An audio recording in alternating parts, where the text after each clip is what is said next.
कामयाबी के दरवाजे उन्हीं लोगों के लिए खुलते हैं जो उन्हें खटखटाने की ताकत रखते हैं।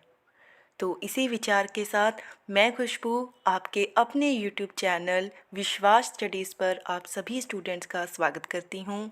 उम्मीद है कि आप सभी बच्चे बहुत अच्छे हैं, पढ़ाई कर रहे हैं, अच्छे से एग्ज़ाम की तैयारी है वो कर रही हैं। बेटा, पिछली वीडियो में हमने जो आपकी पोइम्स हैं 7 पोइम्स, उनके सेंट्रल आइडियाज़ बहुत ही इजी वर्डिंग में कवर किए थे। आज की वीडियो में हम आपके जो चैप्टर्स हैं उनकी मोस्ट इम्पॉर्टेंट थीम्स हैं जो जो कि हर बार एग्ज़ाम में रिपीट होती हैं, ज़्यादातर उनके एग्ज़ाम में चांस होते हैं आने के, वो डिस्कस करने जा रहे हैं। जो वर्डिंग है वो बहुत ही इजी मैंने रखी है सो डैट कि आप आसानी से चीज़ों को समझ सकें, उनको याद कर सकें। तो आइए स्टार्ट करते हैं आज के सेशन को। फर्स्ट है द मार्च किंग। थीम इस चैप्टर की हम डिस्कस करेंगे। This chapter teaches us that hard work is the key to success.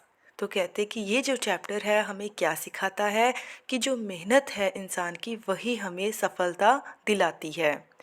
We should avoid distraction.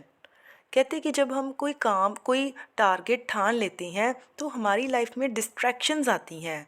Distractions means कि हालात ऐसे बनते हैं कि हमें अपने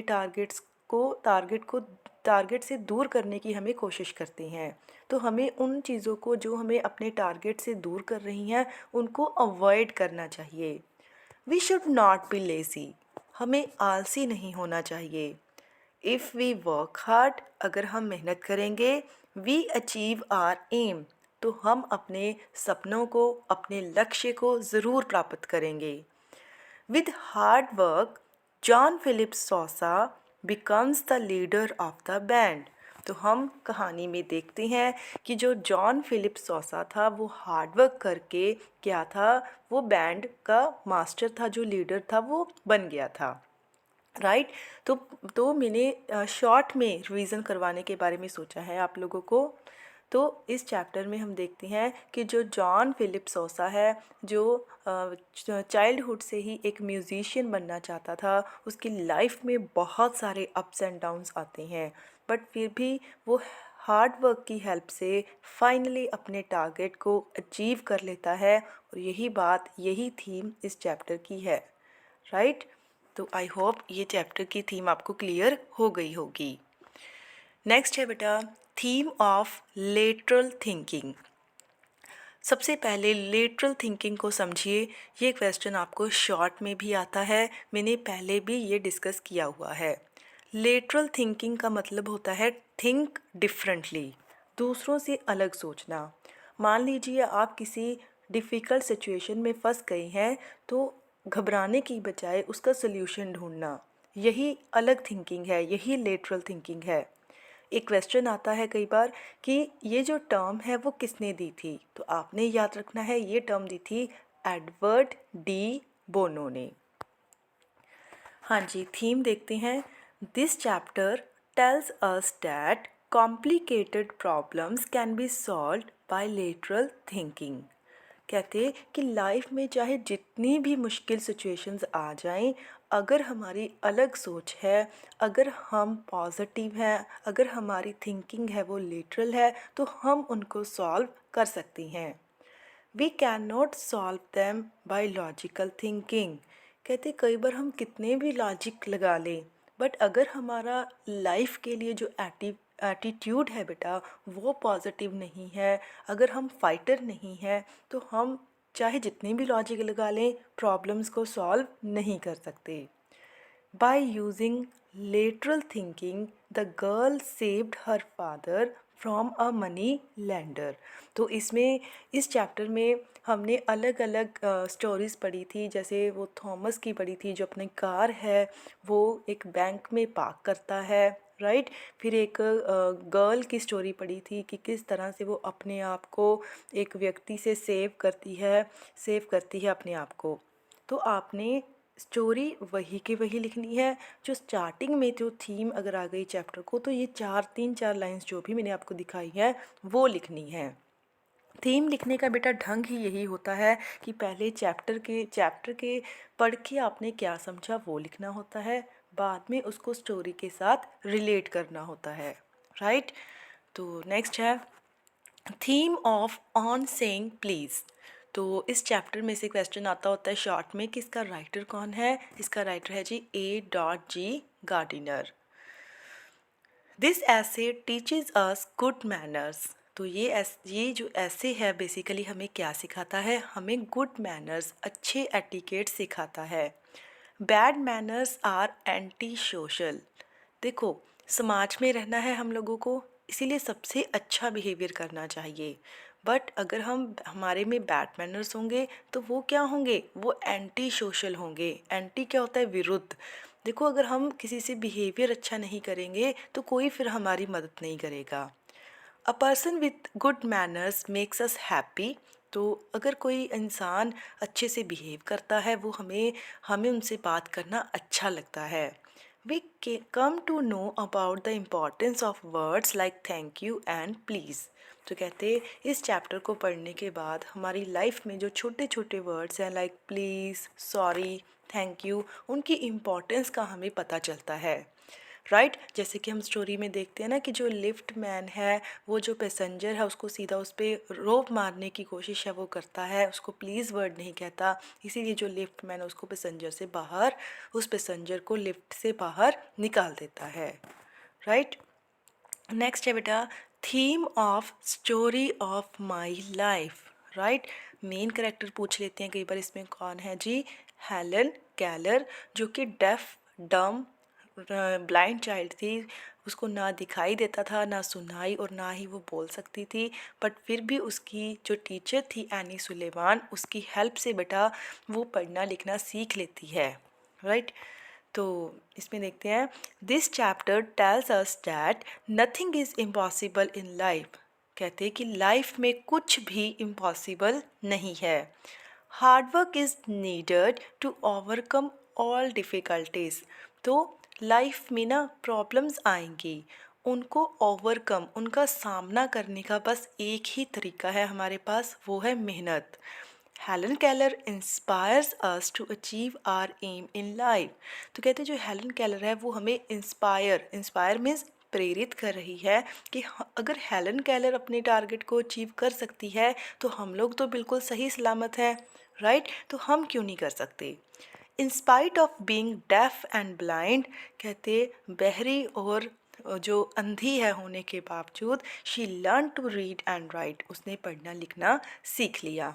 तो बेटा जब देखो उसमें इतनी दिक्कत थी, राइट, उसने सीख लिया तो हम लोग क्यों नहीं सीख सकते। भगवान की कृपा से हमारे सभी अंग पैर हमें अच्छे से दिखाई देता है, देता है, हम बोल पाते हैं, तो हम तो बहुत कुछ अच्छा लाइफ में अचीव कर सकते हैं। तो यही बात है जो ये स्टोरी बताने की कोशिश कर रही है। नेक्स्ट है बेटा the theme of the school for sympathy. Short में क्वेश्चन आएगा कि इसमें मेन कैरेक्टर कौन है, मिस बीम, राइट। और वो अपने बच्चों में कौन से 3 गुण थे वो डेवलप करना चाहती थी, ये भी क्वेश्चन आता होता है। वो उनको थॉटफुल, हेल्पफुल, सिम्पथेटिक बनाना चाहती थी। तो आइए थीम डिस्कस कर लेते हैं। This lesson tells us that formal education is not enough. Formal education क्या होती है बेटा, जो हम स्कूल में मैथ्स पढ़ रहे हैं, साइंस पढ़ रहे हैं, एसएसटी पढ़ रहे हैं, वो कहते हैं सिर्फ यही एजुकेशन, सिर्फ बच्चे को जो किताबों का ज्ञान दे रहे हैं हम लोग, वो काफ़ी नहीं है। The real aim of Miss Beam school was to make students kind and sympathetic.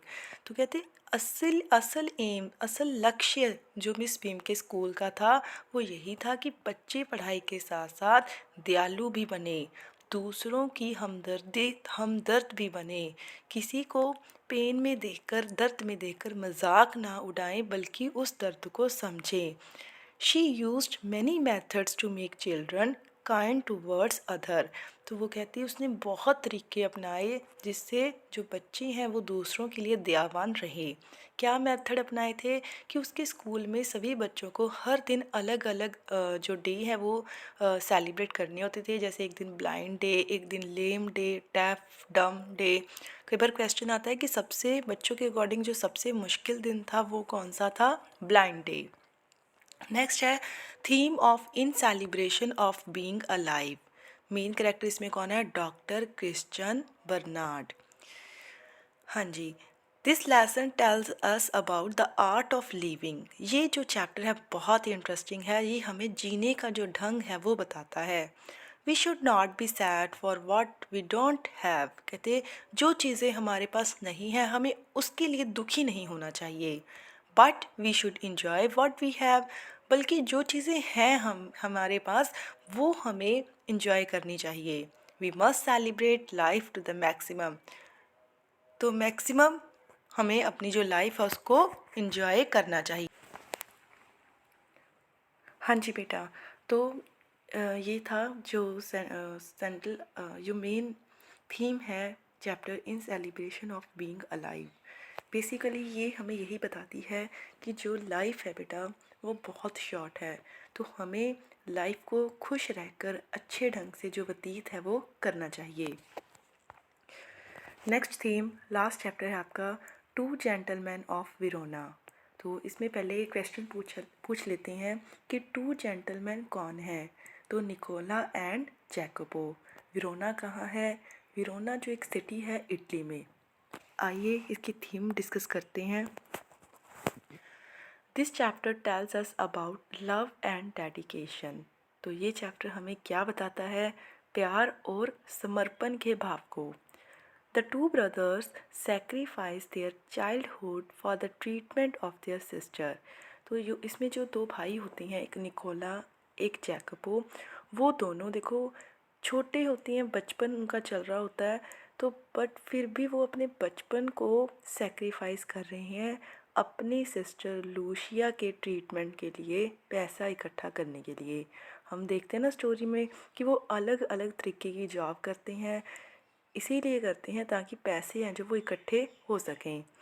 They work hard to पे the hospital bills, they don't complain and don't ask for help. देखो तो वो बहुत मेहनत करते हैं, कभी फिर भी शिकायत नहीं करते और ना ही किसी से मदद मांगते हैं। तो ये थी थीम टू जेंटलमैन ऑफ विरोना। तो यहाँ पे आपकी जो थीम्स हैं बेटा वो मैंने कवर कर दी हैं। राइट। नेक्स्ट वीडियो में हम जो भी मोस्ट इम्पॉर्टेंट करेक्टर स्केच हैं लाइक जैसे जॉन फिलिप सोसा हो गया, मिस बीम हो गई, जो एग्ज़ाम में ज़्यादातर रिपीट होती हैं वो हम लोग कवर करेंगे। राइट। आप लोग अच्छे से स्टडी कीजिए। कोई टॉपिक मुश्किल लग रहा है आप मुझे कमेंट सेक्शन में बता सकते हैं। और अगर आप मेरे चैनल पे नए हैं तो बेटा प्लीज़ मेरे चैनल को लाइक सब्सक्राइब और शेयर कीजिए ताकि मुझे जो मोटिवेशन है और काम करने की वो मिल सके। तो मिलते हैं नेक्स्ट वीडियो में। Till then good bye, never give up.